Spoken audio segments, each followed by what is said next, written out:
when the chips crumble and when the dust settles and the fog rises, to look around and truly say what is working here and what isn't. Death is so incredibly painful that what you are left with is usually simply truth. And so many people who aren't touched by death or grief are rarely living their truth. And so I think it allows you to become who you were supposed to be. You just lost your loved one. Now what?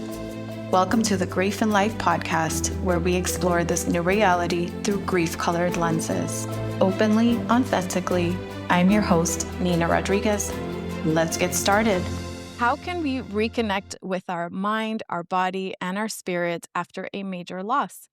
Welcome back to Grief and Light. My name is Nina Rodriguez, and I am your host. And today I'm speaking with Sundari Malcolm, who knows intimately that grief isn't just an emotional experience, but also a physical one that reshapes us from the inside out. At 27, after 7 years as her mother's caregiver, Sundari lost her mother to breast cancer. 4 years later, her father died from complications of brain cancer. These profound losses redirected her entire life's purpose, and today, Sundari is a birth, grief, and death doula, a yoga breathwork teacher, author of Grief Gems, and founder of A Healing Doula Academy. She's dedicated her work to helping people navigate life's greatest transitions, not by moving past them, but by moving through them with presence, ritual, and embodied awareness. Today, we are going to explore the physical, the somatic side of grief, the spiritual side of grief, and the wisdom held in our bodies and how loss can become a profound passage. So let's begin. Sundari, welcome to the Grief and Light podcast. Hello, Nina. Hello, community. Thank you so much for having me. I'm really excited to be here today. It's an absolute honor. I've known about your work through our Griefy Collective, and we got to do a collaboration over the holidays last year, and I was attending your session. Loved the way that you presented so much of this wisdom and information to move through grief, and I would love to share some of that with our audience today. So for them to get to know you a little bit, where did your relationship with grief start and how has it evolved into what it is today? Big question, but start wherever it feels right today. My relationship with grief. So I think, as you mentioned, I was a caregiver for my mother in my 20s. So at that time, I was living in New York City. I was working in public relations. I was not working in this field at all. I was planning parties for record labels and football teams and living what I thought was, the Sex and the City life in New York, post college. And my mother had been diagnosed for the second time with breast cancer. The first time had been when I was in high school. And this time, you're in your 20s and you become a caregiver. And for those who are listening who are caregivers, it's a role that you are usually completely unprepared for. I could not have been further from the role, from being prepared to step into the role, such a large and heavy role. I, for a while, attempted to maintain that 20-year-old lifestyle, that I really tried to still live in New York. I was living in Long Island City and Battery Park City, and I was trying to commute back and forth. And all of my friends at that time were getting engaged and getting married and starting to have children. And I was going to doctor's appointments, right? My mother was divorced by that point. I'm a single child, an only child. And so it fell on me. We were living in Westchester, New York, not a whole lot of family around. And all of a sudden, I found myself taking care of the person who had taken care of me my entire life. And my mother was such a like most of our caregivers are, right? They are large figures. And for the good or the bad, they are enormous figures in our life. And to be in that shift of having to step into her chaperone and her driver and her advocate was a lot. And eventually it became clear that I needed to leave the city and move in full time. And the caregiving role that I think a lot of people don't speak about is how long that is, right? It was 7 years. It was a long, long time of slowly watching someone shift and transition. And so that's how my grief walk started, because for those who have done that walk, anticipatory grief is what we call it, right? Because you know that it's coming. You just don't know when. And so you are kind of slowly waiting for that other shoe to drop at all times. She died when I was 27. And then 3.5 years later, my father was diagnosed with brain cancer. He had been at work and fell into a coma. And he was kept in the coma, medically induced. And when they brought him out, we were told that he had brain cancer and he would pass less than a year later.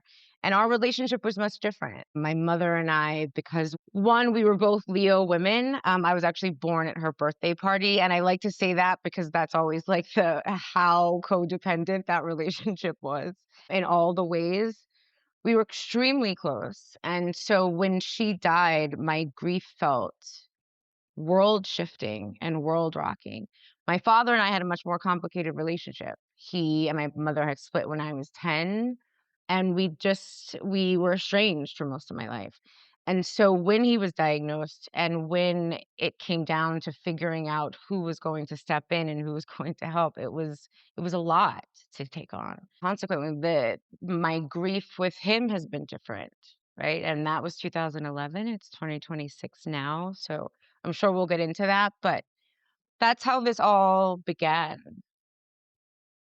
Thank you for sharing. And that is such a journey, right? Like there's so much there. And what I am envisioning as you were talking is that 27-year-old version of you, like somebody in their early 20s having to do caregiving, understanding that, maybe not even understanding, it's just moving through that anticipatory grief as it showed up every single day, to then have to reconcile the relationship with your father facing yet another challenge. So it's a lot for somebody, especially in formative years as an adult, as a young adult, right? Mm, So mhm. talk to us about, let's say somebody's facing a similar situation. They're in their young adult years, facing a loss or facing a pending loss with that anticipatory grief. Speak to that person from the perspective of Sundari back then. What would you say to that person? Wow. This is going to be a long, hard road, and that's the truth. And I think the one thing that I underestimated was the support that I would need through it. I think because you're so new to it and you don't know what to expect, and because you are just showing up day by day, all of a sudden you are months in or years in or weeks in, and you're like, "Oh, wow, I did not build a network around myself to cushion myself for when this gets really, really heavy." And not all days will be that way, but I would urge you to look within your community and who are the people that you deeply trust and invite them into this time with you, um, to really be intentional about. And sometimes this isn't possible, and I understand that also as someone who was an only child.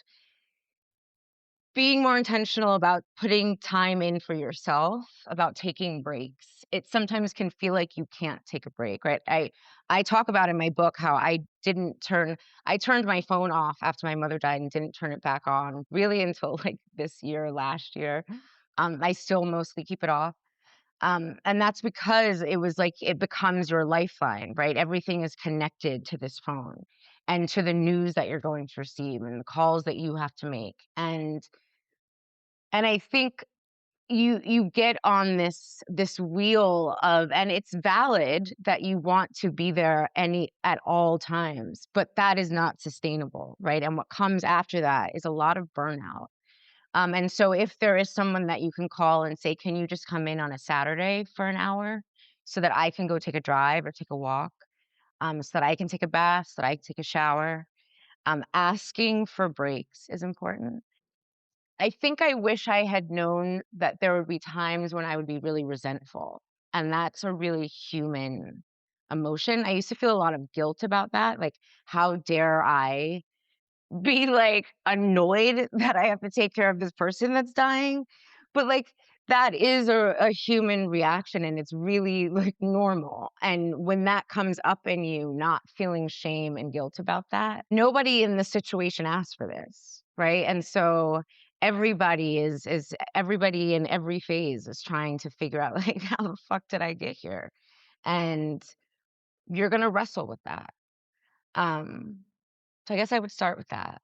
Those are those are Those kind are of big wise ones. words, and thank you so much for sharing them because it's not just applicable for somebody in their early 20s or 30s, it's applicable all across the board. Mm. But I did want you to speak to that particular demographic because it is a unique experience that most, Let me I would speak to say. that demographic. You're right, I Mm. forgot about that. Let me speak to, like, just the 20s for a second, because 'cause you're right, I did forget about that. For just the 20s, that is a real transformative time, and everyone around you is usually shifting into what seems like a life that is taking off, right? If they've gone to college, then they're graduating and they're applying to jobs. If they haven't gone to school and they've chosen to get married, then they're starting to have children. If they've decided they're going to go travel, then you're watching photos of them like travel the world, right? It's always this like everyone's figuring out which version of themselves is the one that they want to land in, and it will feel like you are absolutely being left behind. And that in and of itself brings up a ton of emotion. The anger that comes with that, the sadness that comes with that, the grief of watching your friends move on while you feel really stuck, because it's very hard. When I talked about like I really tried hard to hold on to that old version of myself while I was still a caregiver. And at a certain point I had to let her go, and not everyone will have to do that. But for me, I couldn't still work and I couldn't still commute and I couldn't still keep up the social network and the friendships. And so I had to say goodbye to a lot of that. And so I was mad about that, right? And I was sad about that. And it's hard to then hold yourself in what you're losing while you're also trying to show up for somebody else.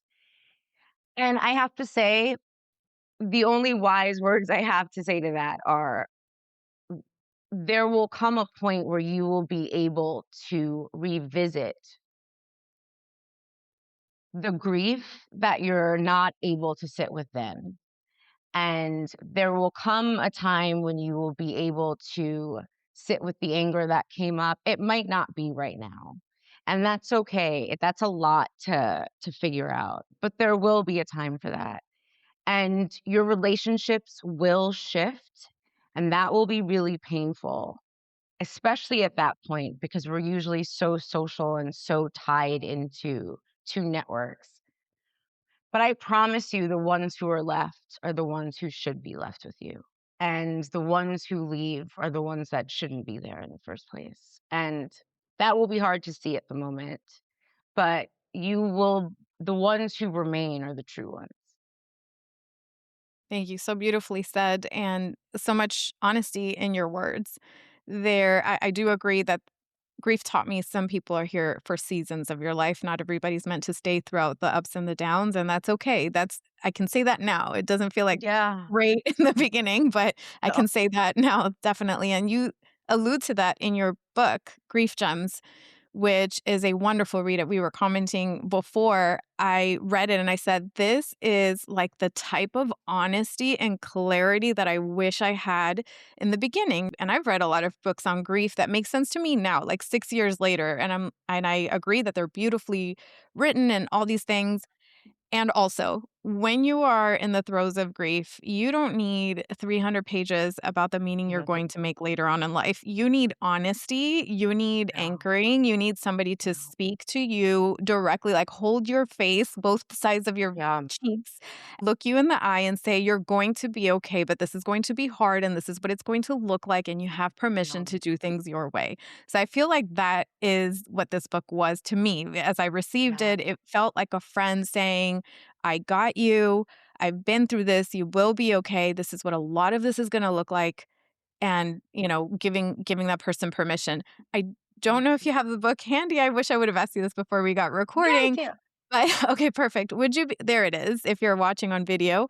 And if you would be open to reading the chapter on anticipatory grief, which I believe is at the very beginning. I Oh, thought you did yeah. such a beautiful job of walking the reader through that. Yes, Please I and would thank you. love to. Yeah. Anticipatory grief.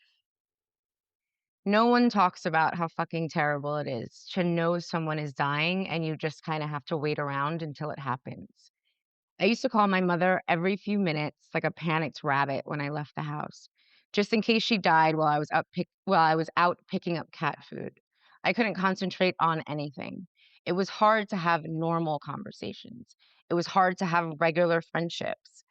I was furious when people would complain to me. I'm sure all of their complaints were valid. I just didn't have the bandwidth to give a shit. I stayed in a relationship way past its expiration date because I wanted my mother to die thinking I was safe and loved. And that wasn't fair to him or myself. Below is what I did on my mother's last day, and then a list for you. Not everyone has this moment with their person, but if you are able to, do as many of these as you can to memorialize your person before they transition. I read to my mother on that last day. I played Nina Simone. I rubbed her feet and vacuumed the house and kissed her cold cheeks. I told her I loved her deeply.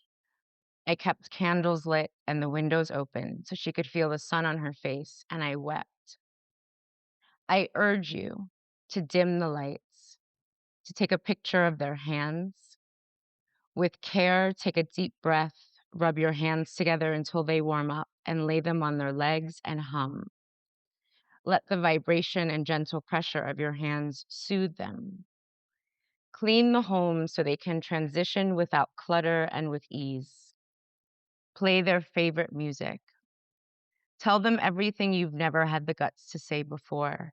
They may not respond, but you will want this closure later.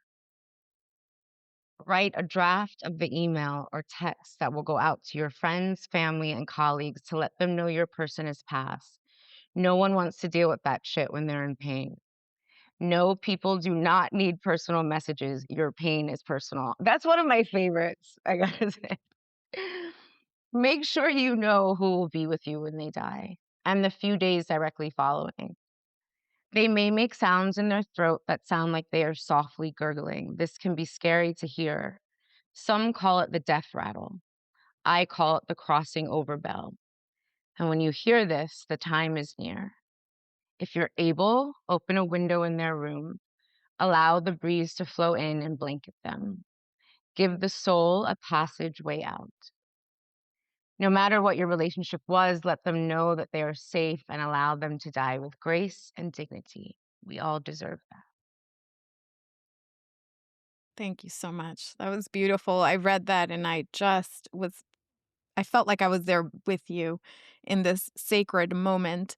I often say Yeah. that the transition from life to afterlife, whatever that may be, is as sacred as the transition into life as a birth. And I feel like in your work, you would agree with that. You reframe grief not as a problem to solve, but as a rite of passage. And that chapter felt like a rite of passage in a way. There was a sacredness to it. And this rite of passage reshapes identity, values, and spiritual orientation. So, in your own words, if grief is sort of a rite of passage, what are we being initiated into? Hmm. That's a beautiful question.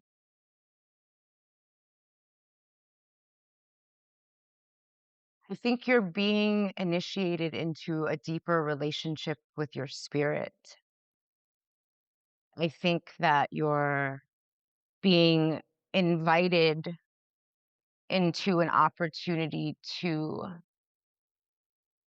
when the chips crumble and when the dust settles and the fog rises,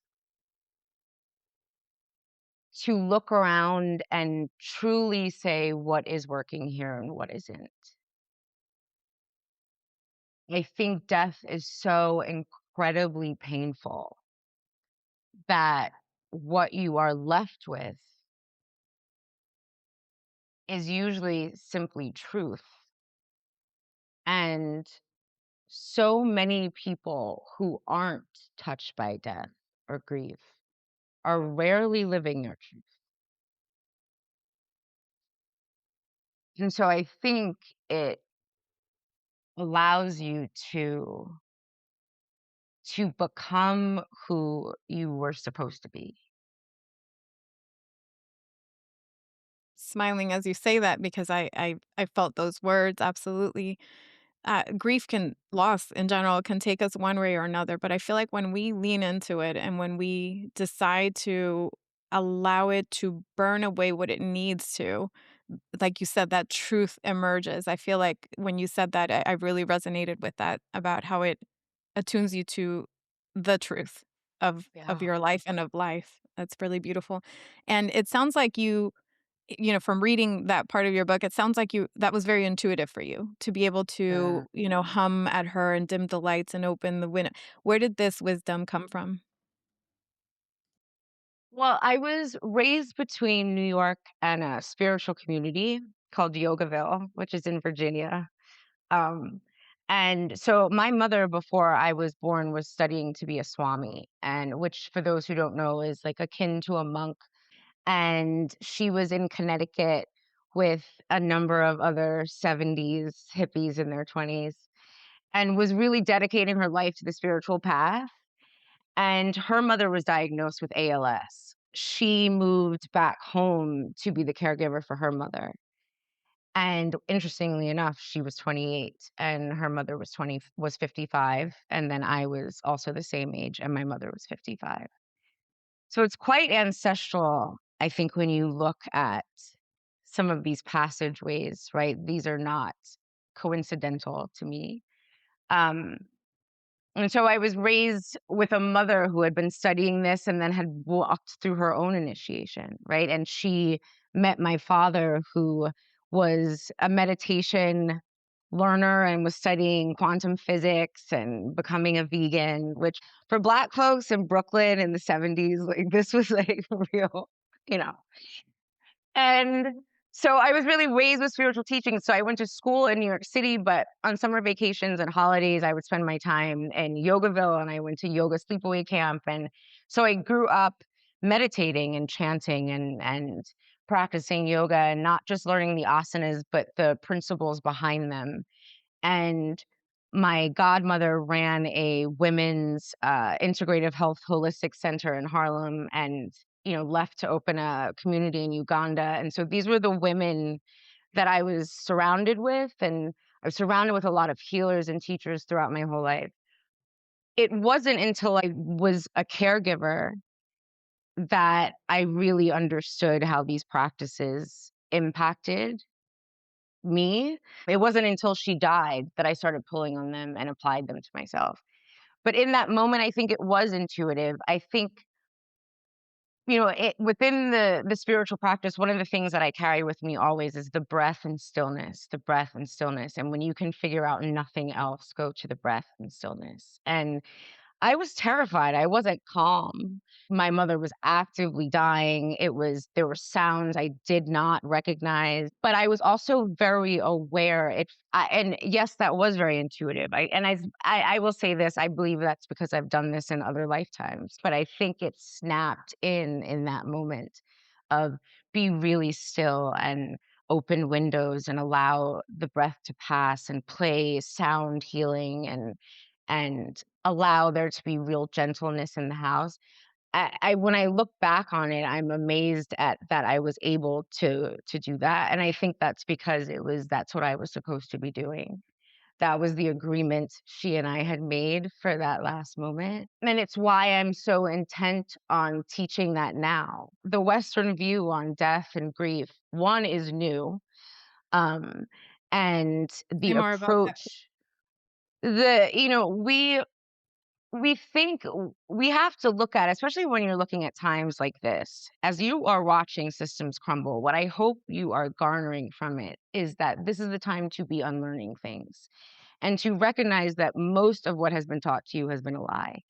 And when it comes to especially spirituality, there is this idea that a lot of these practices are new and it's new age and woo woo. And that has been what has been pushed to you so that you do not ever look into how powerful these practices are. The truth is, these practices go back to the beginning of time. And if you can go back to the hieroglyphics on cave walls and see people meditating and practicing yoga, um, using breath work, connecting to spirit, sitting in community rather than in isolation. There is a reason that the Western world has separated you from that. And it's to disconnect you from what is a true healing path. And so we have all been programmed to believe that these are not sacred transitions, that this is just what happens and then you move on, that grief is like this thing you get over, that these practices are weird and depending on what faith or church you're affiliated with, that they're demonic or that there's something wrong with them. And all of it's ridiculous. Whether your grandma did it or your great grandma didn't, I promise you, your great great great great grandma did and your great great great great grandpa did, because that is what all of our elders did. These new behaviors and habits and ideas surrounding something as powerful as death and grief are one of the reasons why we're so sad and disconnected today. And I think that something that I'm intent on teaching, something that I know so many of us are, and embodying it, living it, and then making sure other people understand it, is that these practices are yours and they are important and they live within your body if you allow yourself to be still. And they are extremely effective. And when you are walking through things as powerful as death and grief, which often come with so much fear and unknowingness, the one thing you do have control over is breath and stillness and your ability to impact your nervous system. If there's nothing else you can do, it's that. And so there's a lot of empowerment that comes with adopting these practices. And rather than outsourcing your pain, your grief, your trauma, your fear to institutions that are not built to sustain you.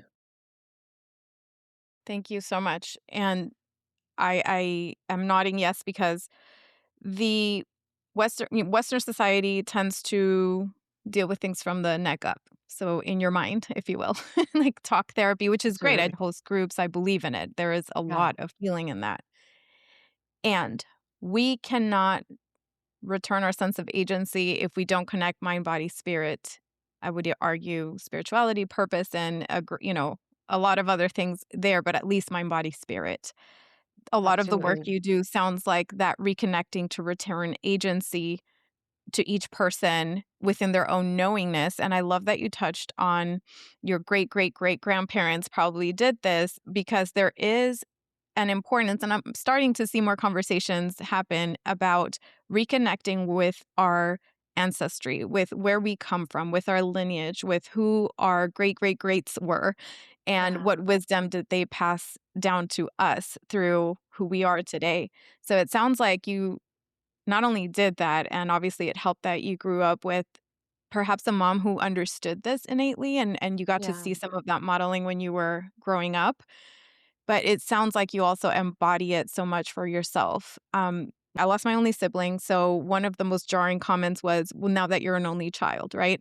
And that shocked me because my identity had always been in relation to my brother. So now Mhm. I'm still his sister and all the things. Mhm. And also, there is a truth that now, when my parents pass, assuming everything goes in the natural order of things, I will have Mhm. to bury them, right? And Mhm. I will have to be the one left essentially walking in the world by myself. I don't Mhm. have kids. He didn't Mhm. have kids. The family tree, I always say the family tree ends with me. And that is Yeah. a heavy burden to carry sometimes.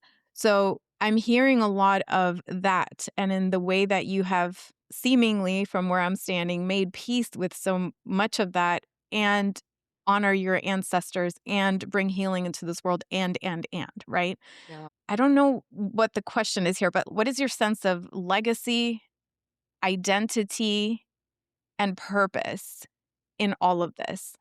How do you carry so much in the way that you show up every day? I've lost my parents, and I've had 3 miscarriages. I refuse to believe that I have gone through this for no reason.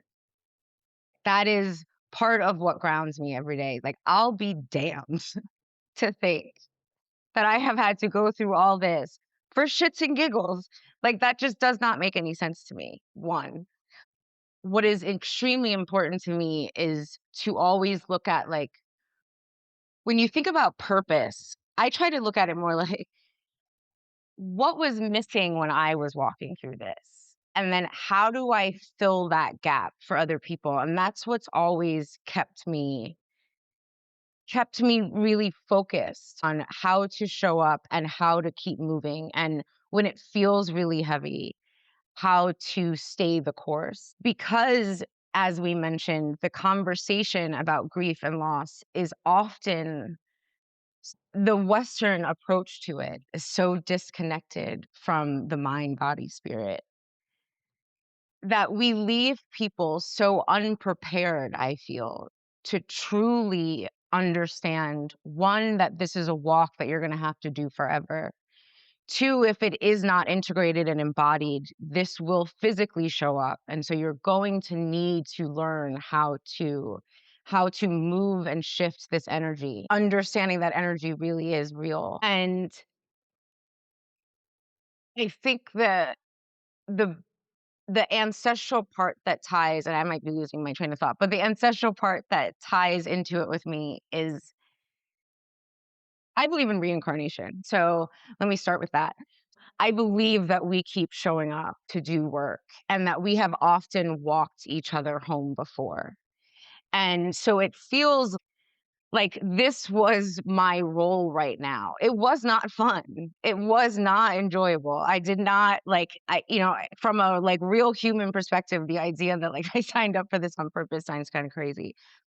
But it does feel as though to watch my mother have done what she did with her mother and me to be put in the exact same place at the exact same age, to think that it is not tied into something bigger than me like ancestry, that it is not tied into the fact that our family roots, whether one leaves or not, that we just keep walking each other home in one form or another.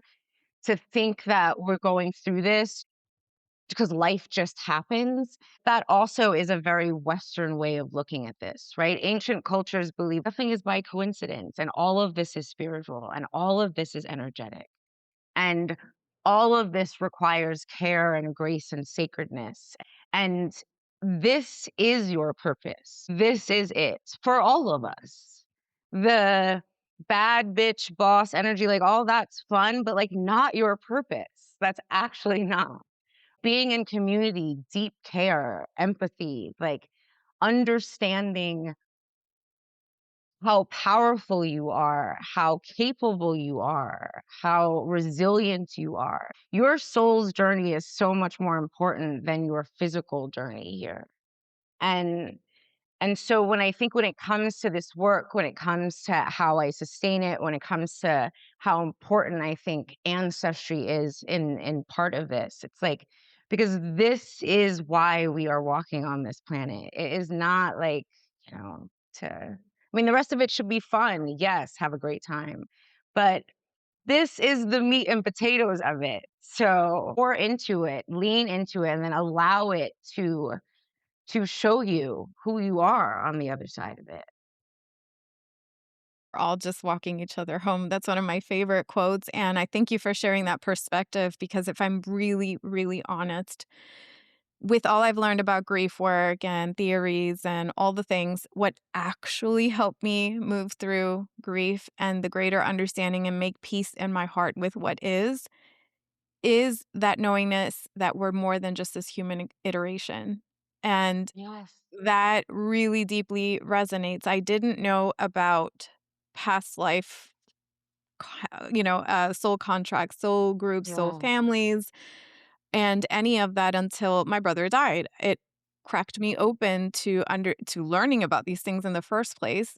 Near death experience stories were the gateway to opening my mind up to this world, and it was exactly that. It was the spiritual that understanding that we are so much bigger than just us two here talking in this moment, although this is also very important and this is also Mhm. very meaningful, but we're so much bigger than this and our role is much bigger than even this lifetime. I do agree with that. So thank you for sharing that perspective. It truly is healing. And if you're listening and it sounds completely new to your Yeah, mind, these are concepts that may be helpful and they may hold you as you navigate forward in your own grief. So I always invite people to crack the door open and see what feels helpful to them.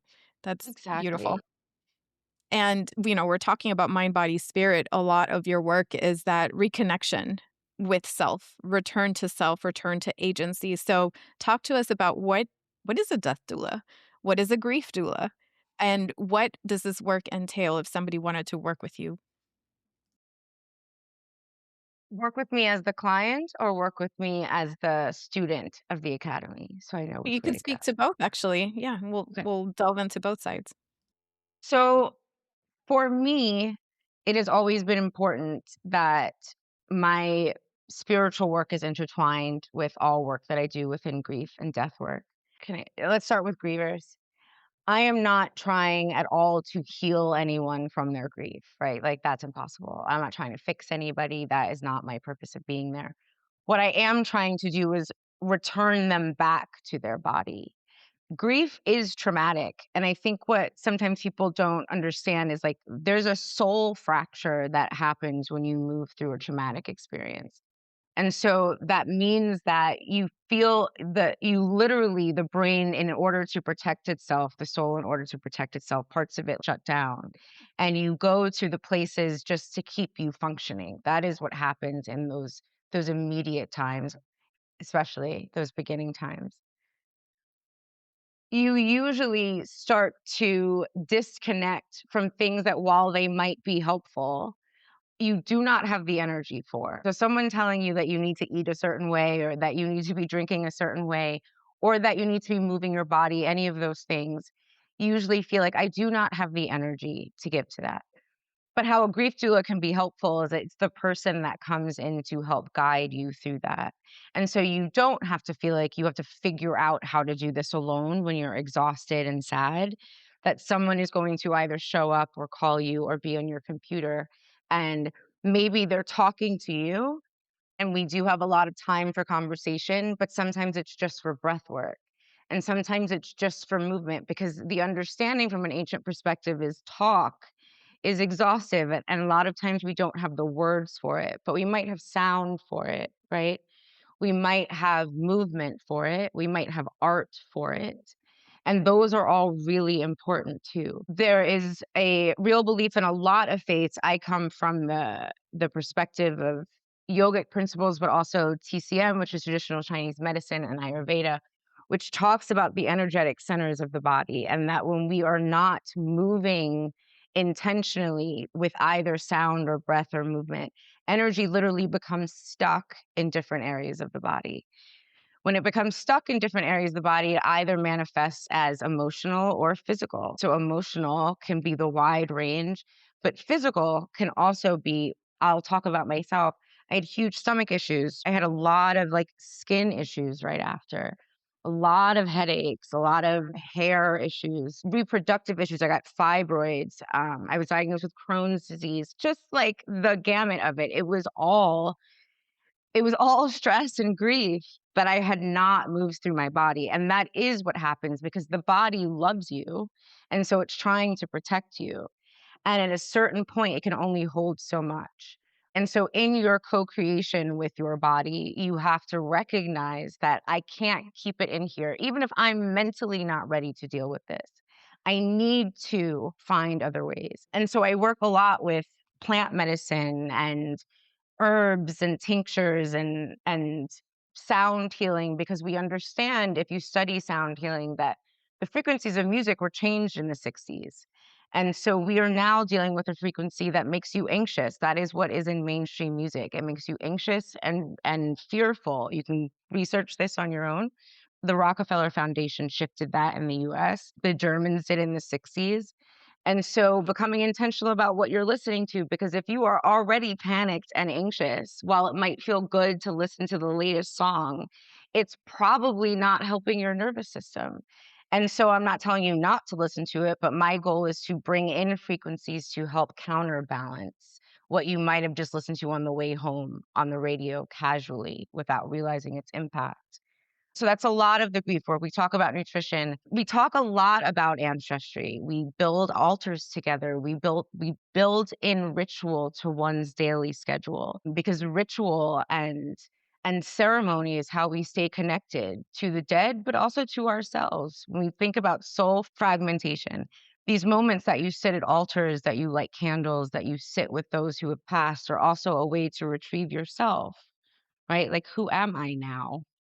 Where am I now? My mission, my hope is that they learn how to walk with grief, how to create with grief, how to help their physical vessel so that they are able to live a healthy life once the dust settles. With death, with those who come to me who are transitioning, I'm there to make sure that their transition is sacred, that the end of their time here is sacred, that we work on releasing beliefs that are keeping them stuck in energetics of fear before they transition. Ancients were really intent on understanding that your soul did not die.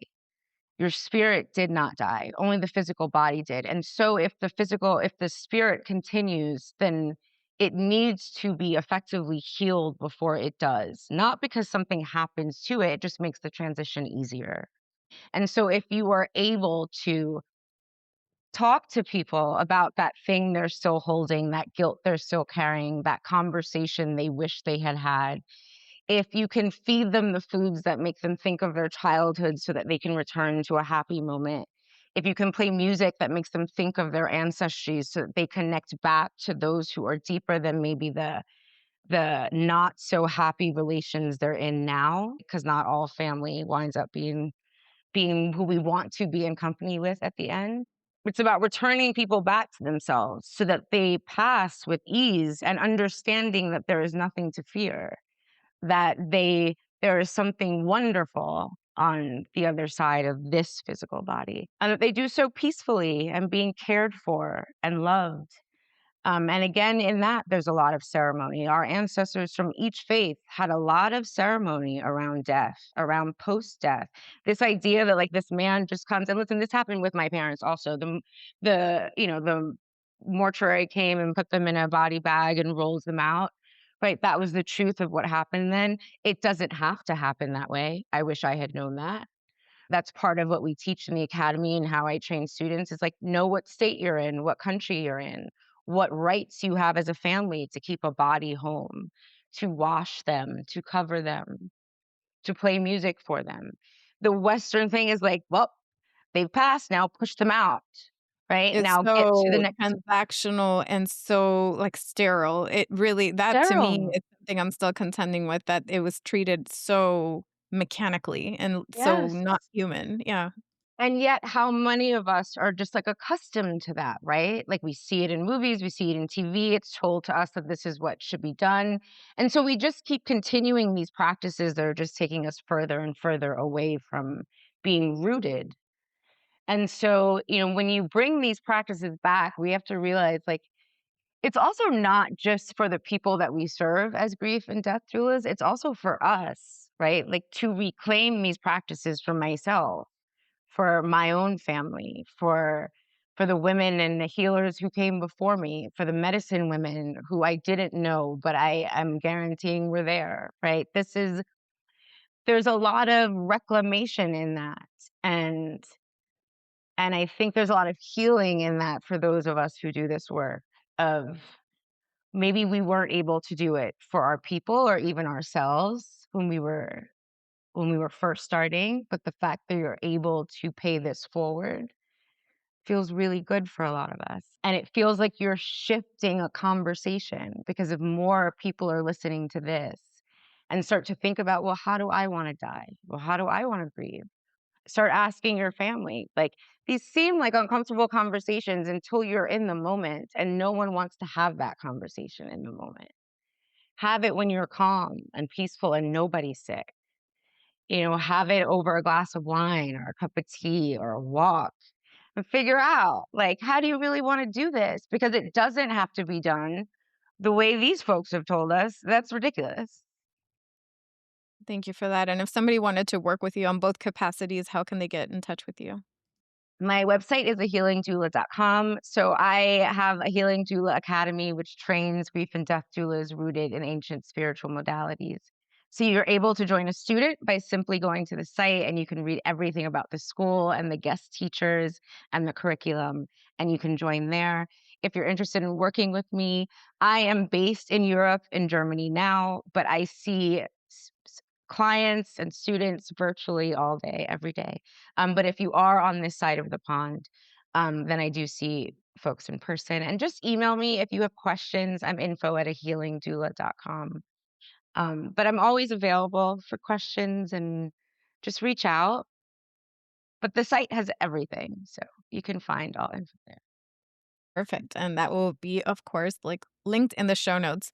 And you weren't always in Germany. You leaned into your grief, and part of your own process and reconnection was going through, I would say, different iterations of who Sundari is and what she wanted out of life. One Yeah, thing that I really loved and admired in your book is that you allowed yourself to follow this intuition. I don't know what to call it, this need to yeah. explore something different. So maybe share a little bit about that after you lost both parents, how you embraced the unknown in a way. So after my father died, I really realized, like, for lack of a better term, that you're like, oh, I was an orphan. Like, that's how I felt at that time. It's how I still feel now. It's that feeling kind of stays with you of like, wow, I don't have these two tethers. And so I was in New York, and New York at the time just became really overwhelming for me. Like, I am a real, like, true New Yorker, all my family's there, and I was so tied into it that it felt like I could see my mother everywhere, right? Like, I could see my parents everywhere. Everything held a memory. And it became like, and it's not like I was suffering. I was okay, but it became really clear that I was like, I need to shift. I need to I need to change my environment in order to change how I'm processing this.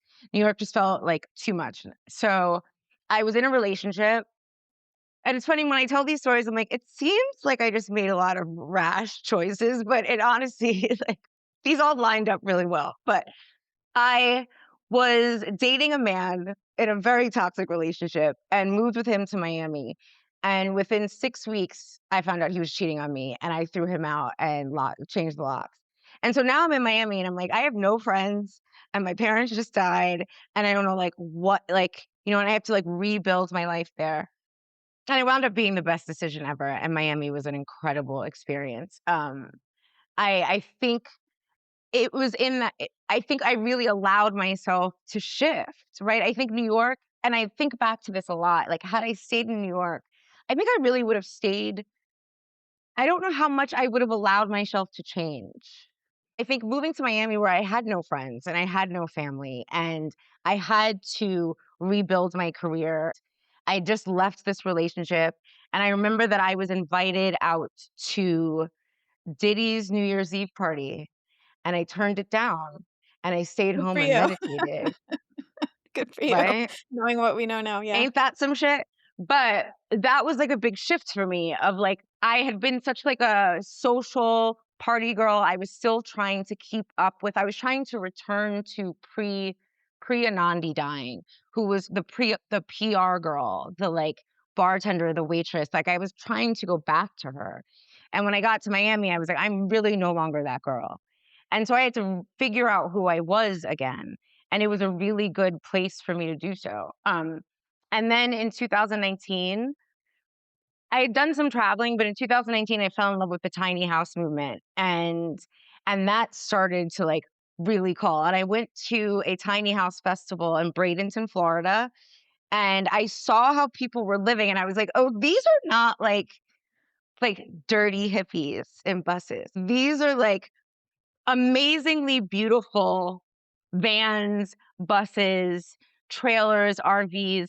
I saw like, oh, this also isn't just one demographic of people. These were every race, this was every age group. It wasn't just couples, it was single folks and it was families. It was just amazing. And I realized when I went to that I was like, I'm done with the condo, the 2 cars. I'm just over this. Sometimes you need to see other people doing it to realize you can give yourself permission to do it. And so when I saw it, I was like, "Oh, I don't have to keep doing this."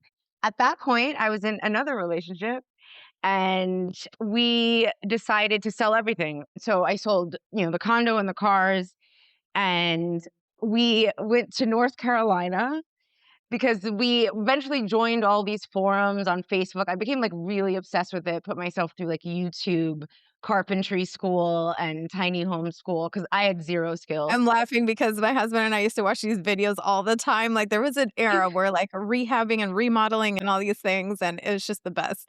But to I actually loved do it it. had to have been amazing. Yeah. I loved it. We went to North Carolina, bought a school bus from a watermelon farmer. If anyone is ever thinking about buying a school bus, that's the people to do it from.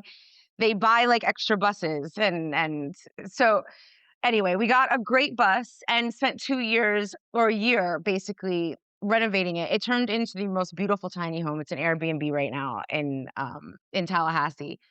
And we drove it around the US for 2 years and lived in the bus, and it was incredible. It was also during the civil rights movement, right? It was also during COVID, and we hit the road right before COVID started. So it was intense. It was beautiful. It was also very clear as a Black woman, as a Black couple traveling with 2 pit bulls in a bus that had tinted windows, that that life in America was not built for Black people on the road.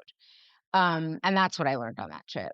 And that was sad, but the aesthetic of van life and all of that was really built for young white folks. And the safety of Black people in America, we had a number of incidents, a number of very scary times, one forcing us to hide out in Kalamazoo, Michigan, in the driveway of the owner of the Fetzer Institute, um, because we were terrified. That's when I was like, I'm done. I'm done. I don't have to do this. I don't need to stay where I'm unsafe. I've already been through too much. I do not need to repeat what my ancestors were forced to go through. I have agency, which my ancestors did not. And it was exhausting. And I was like, I'm taking my pure sensitive spirit out of this unhealthy ass country.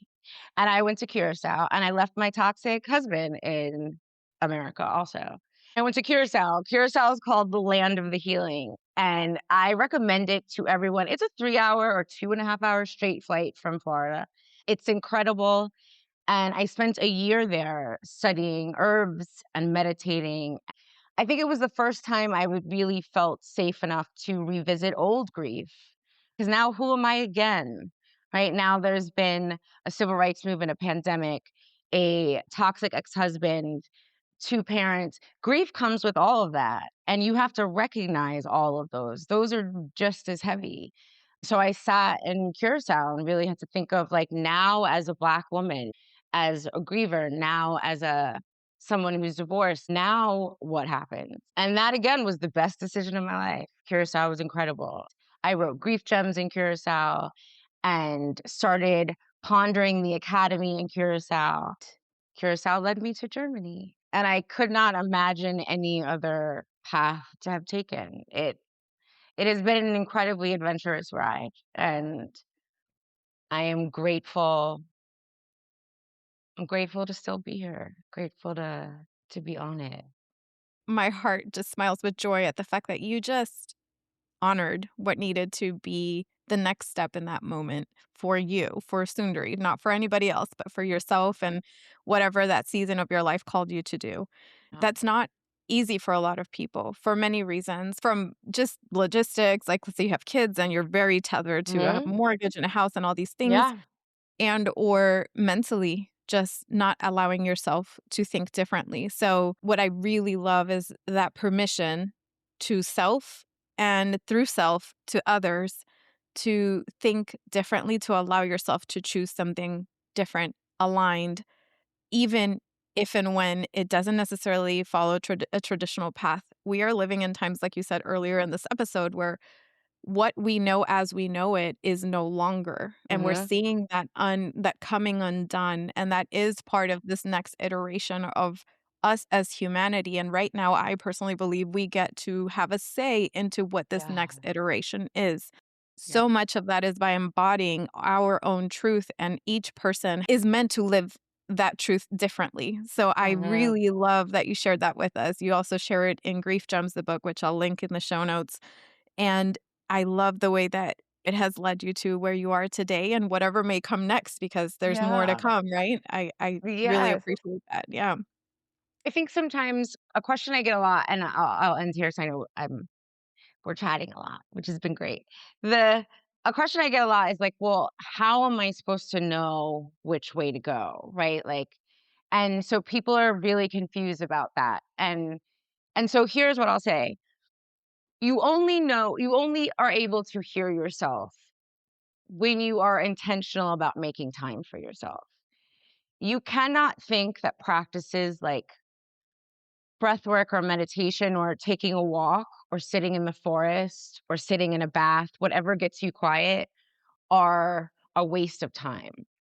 That's what allows you to hear you, because the rest of the day you are usually hearing Instagram, friends, coworkers, family, right? That's the noise.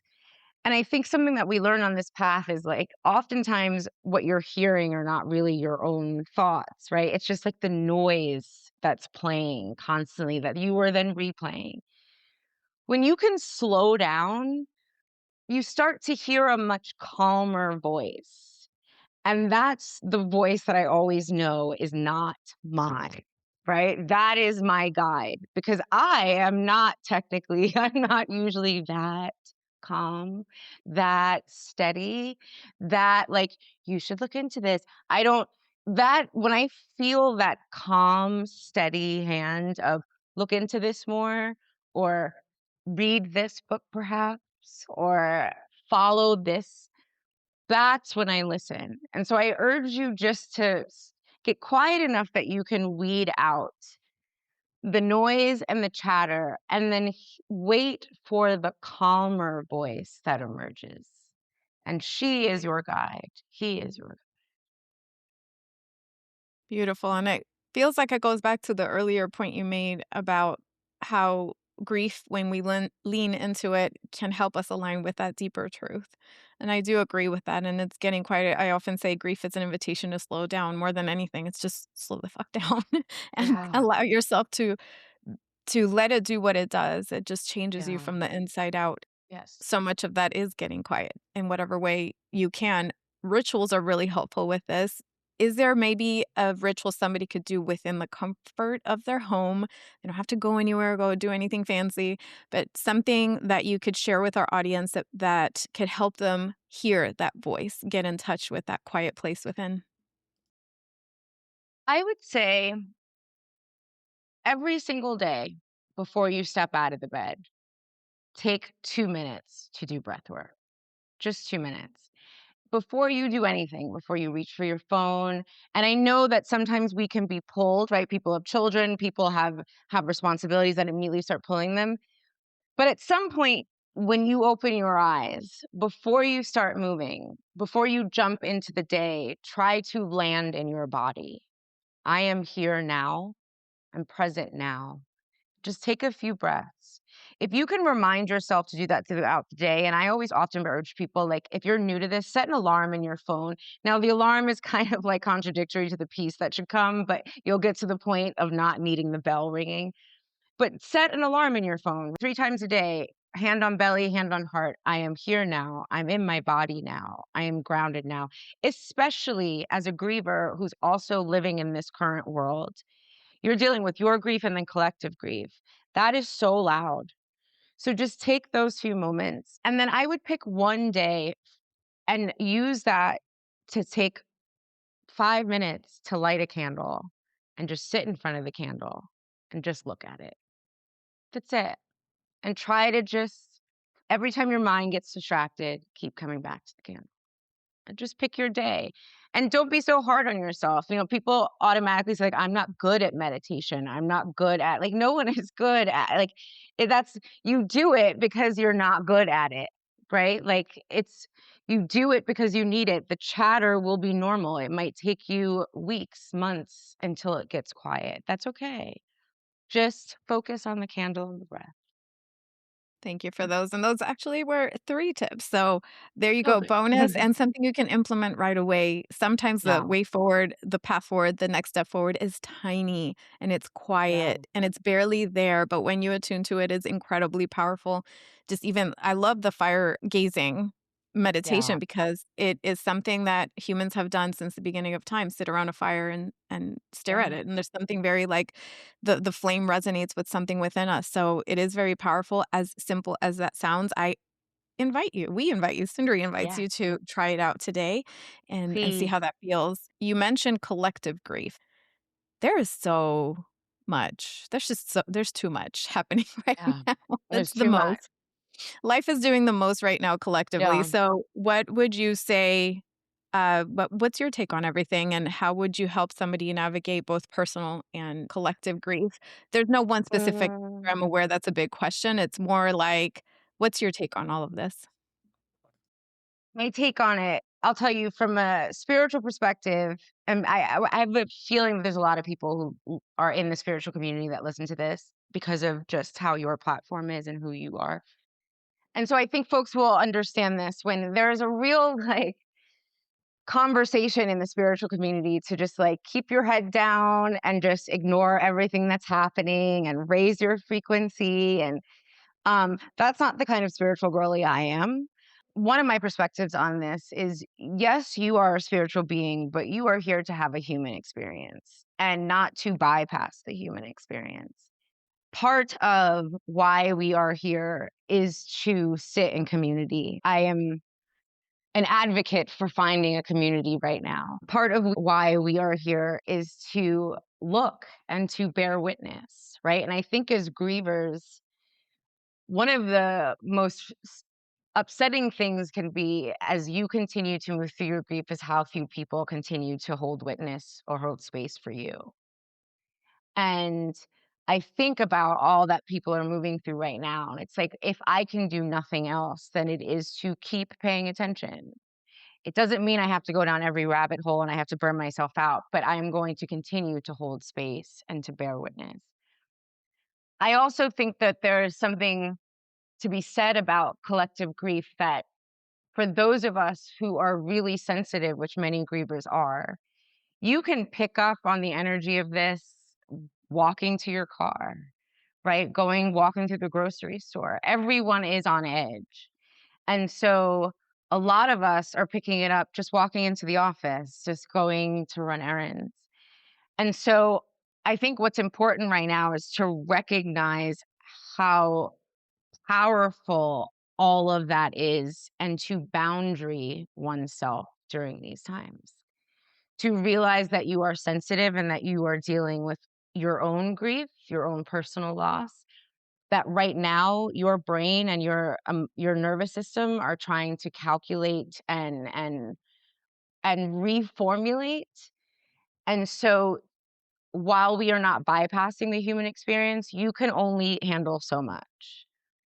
So drop in, bear witness, hold space, then be aware of what your boundaries are. This is not a time to ignore what your limits are, to ignore when it feels like you are about to crack or when it feels like it's become too much. This is when we return back to our rituals, our candle, our breath, to movement, to nature. I think that collective grief is something that doesn't get talked about enough because we think that it's something that's just happening by talk, but it's something that people are literally emitting in their field. It's like everyone is walking around with a 6-foot field that is emitting all that they are processing themselves, which right now is an incredible amount of fear and an incredible amount of grief and an uncertainty. And so what I often remind myself and my friends, and I do this a lot, is like when I feel my own emotions taking a real dip, is to pause and say, is this mine or is this the collective's? Because sometimes it's not yours. And I think that's going to be really important as you move through the next few months, the next year, is discernment. What is mine and what is theirs? What can I hold and what can I not? Learning how to observe without absorbing is going to become really important. I would focus on that of we are here to be human and caring and kind and in community. We are also here to be sustainable, and resisting requires sustainability. And so that drop in, that stillness, that quiet when you're checking in with yourself, I'm in my body, I am here now, is also what is my grief and what is coming from the collective. Got to separate the two. Discernment and that check-in, you talk about that often in your book as well, that need to check in every so often. You don't just do one check-in and you're done in grief, whether Oh, that be individual and or collective. It's a constant conversation with life, with your relationship to yourself and with relationship to your life. And it sounds like that's what you're inviting people to do. And also these practices help anchor us into our truth and how we show up in the yeah. world. So thank you so much for that perspective. I could talk to you for a long time, Sundari. Please This has take. been so much fun, and I thank you for your wisdom. There's so much that you from the hour that we've been talking, listeners and anybody watching can already sense that you have so much to offer. So again, everything will be linked in the show notes if you want to connect directly with her and her work and her book, and also on social media. So I'll put all that stuff in the show notes. I want to give you the floor to touch on anything that maybe you want include in this conversation that we haven't touched on, or just any final thoughts that feel like they want to be part of this conversation. Hmm. I think just for all listening to, these are times we have not seen before. And I invite us all to use this time to figure out who we want to be and how we want to live and what's important to us. And to allow, I just funny, I just wrote something for the Get Griefy magazine about like allow your grief to be really loud right now. Because I think it allows you to be really authentic if you are allowing yourself to be the most grounded, the most joyful, the messiest, the angriest, the most feral, the most, let yourself be all the things right now, and let this be a time where you really figure out like who do I want to be? Where do I want to land? And also as a griever, when times like this are really loud, this is a really good time to get really quiet. And so I just want to, when everyone else is focused on something else, sometimes it can be a really good time to say, maybe this is a really good time to take care of myself, right? When everyone else is a little bit more distracted. So use this time, folks. Use this time. Absolutely.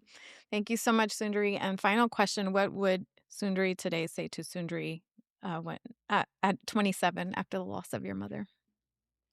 Buckle up, Buttercup. This is gonna be a fucking ride. Buckle up. Yes. Buckle up.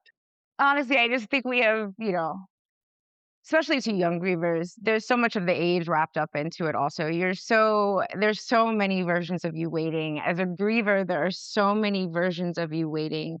There are parts of you that you haven't met that yet that you will love so much. And I wish I had known that. Like when you do this work and when you allow it to forge you and when you really lean into this, I think you're such a badass on the other side of it. And it's like, I think the love that is waiting for you to give back to yourself of like, you fucking did it. You're gonna do it. You're gonna make it. And that's a big deal.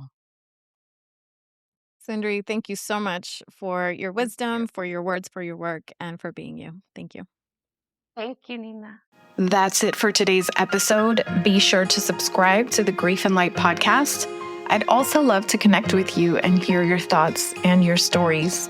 Feel free to share them with me via my Instagram page at Grief and Light, or you can also visit griefandlight.com for more information and updates. Thank you so much for being here, for being you, and always remember, you are not alone.